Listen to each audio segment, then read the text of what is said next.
Hello again, hi there.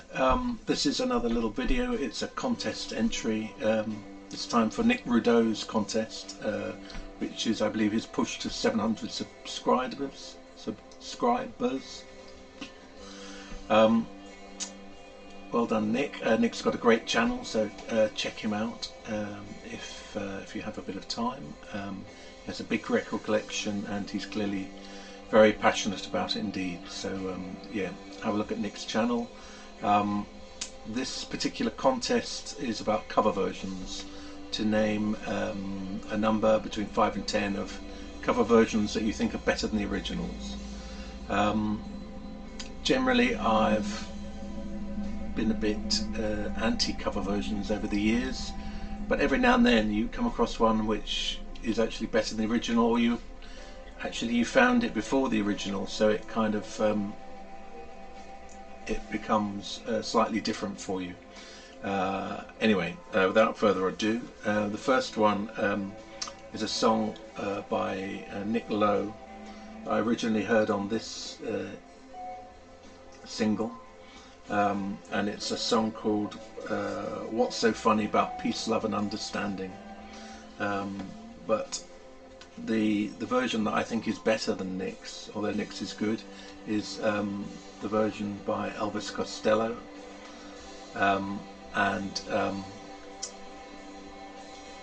The difference between the two is that when Nick Lowe sings it, it's quite jolly. You know, what's so funny about peace, love and understanding. But when Elvis Costello sings it, it's angrier. I think in context, perhaps it was written at a time just post-punk, when, you know, anything a bit hippie was to be slightly derided. And in the hands of Elvis Costello, it's a kind of angrier rant, like, what is so fucking funny about peace, love and understanding? Actually, it's a darn good thing.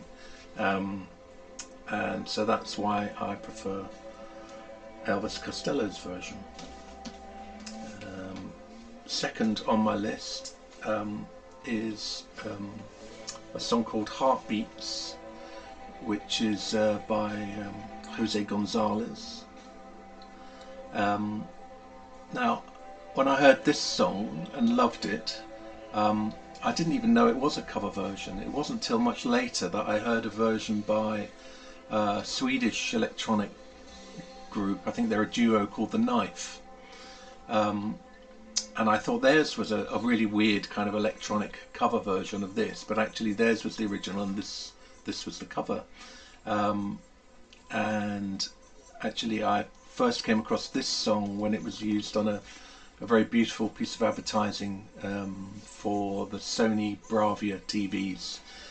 It was I think an advert by Joan Gabriel and Nikolai Fuchslig, I think, from what I could find out. And they don't seem to make adverts like that anymore. It's very abstract idea in a way to celebrate colour by unleashing something like 50,000 little rubber bouncy balls down a hill in San Francisco and just filming it in slow motion. It's absolutely beautiful.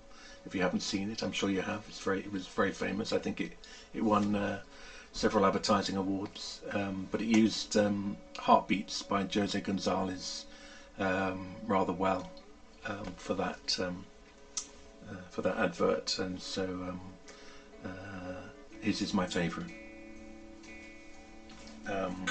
Okay, number 3 on my list is by The Clash, and it's I Fought the Law. I Fought the Law and the Law Won. This is a 12-inch single, and I can't remember what it's on. It's on CBS. And I think the original was performed by the Bobby Fuller Four, and this one has got so much more energy for me. It's the original one is slightly kind of rockabilly. it feels like it wouldn't be out of place in American Graffiti or a film like that. But this one's just full of energy and drive, and it's by far my favourite version.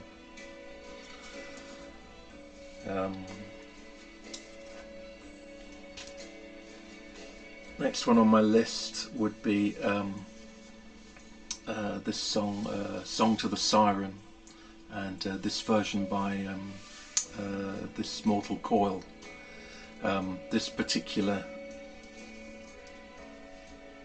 is a rather beautiful cover by Vaughan Oliver.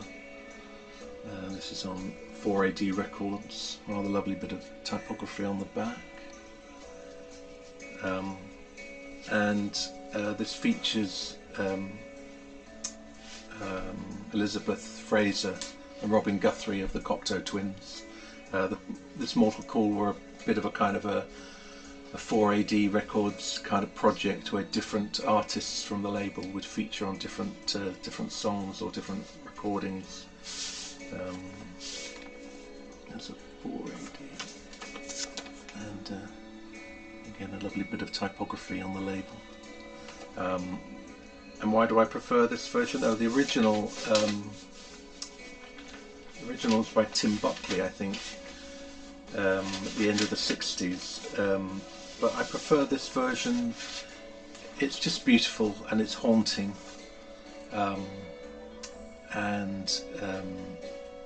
The original is a simple ballad, really. It is beautiful also, but it doesn't have that kind of atmosphere that this one has. And so for that reason, this would be my favourite one. Second to last, I picked another cover version, which is also by Elvis Costello, and this is a song called Shipbuilding. Now some people might argue this isn't a cover version. Elvis Costello wrote the lyrics to this song, but he didn't write the music, and he didn't intend to record it himself, I don't believe. It was originally written for Robert Wyatt, who sings it very beautifully, and his release certainly was released before this was made, certainly in the UK. And Robert Wyatt is very lovely. He has a kind of, I think he has a kind of Kent accent, which comes over really beautifully in the song, and it has a very beautiful bass line as well in it. It's really lovely.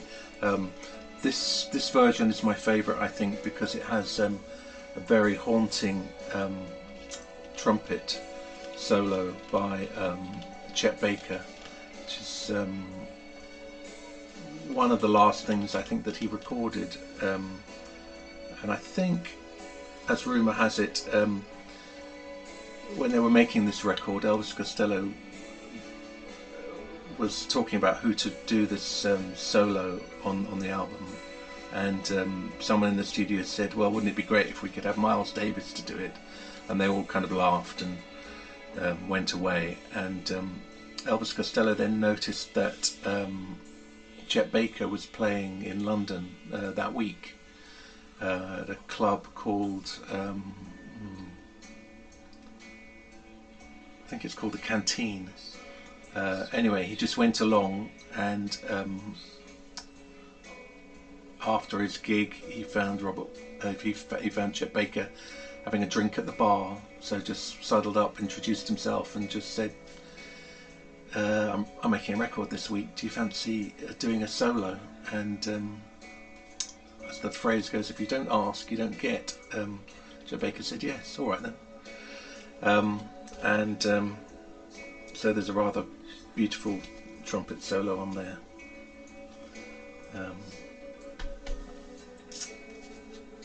Finally on my list is